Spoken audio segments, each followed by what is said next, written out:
One of the most devastating moments in history had one purpose: to wake us up. Ezekiel chapter 6 repeats one line like a drumbeat. Verse 7, "And the slain shall fall in the midst of you, and you shall know that I am the Lord." This line isn't accidental. It's the thesis of the chapter, and it isn't describing a single tragic event. It's national collapse. Verse 13, "And you shall know that I am the Lord, when their slain lie among their idols, upon every high hill, under every green tree." The imagery is deliberate. The very places where they worship substitutes for God, nature, the hills, the leafy trees, the high places of elitism, they become the places of reckoning. What they trusted in fails them. What they bowed to cannot save them. And then verse 14, it expands it geographically from the wilderness to Riblah. This phrase meant the entire length of the land, south to north.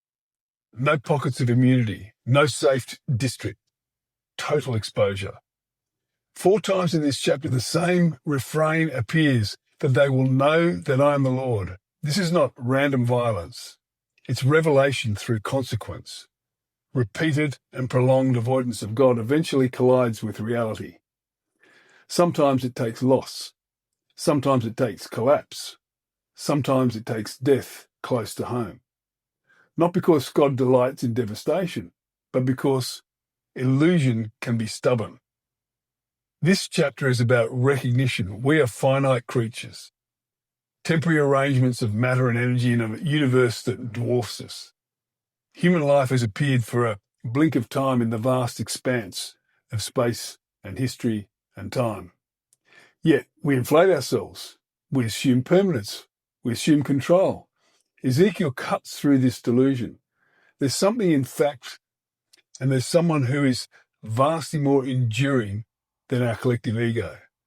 The repeated line isn't merely judgment, it's clarity, that they will know that he is the Lord. Alignment with reality is not optional forever. We can recognize it willingly, or reality eventually forces that recognition.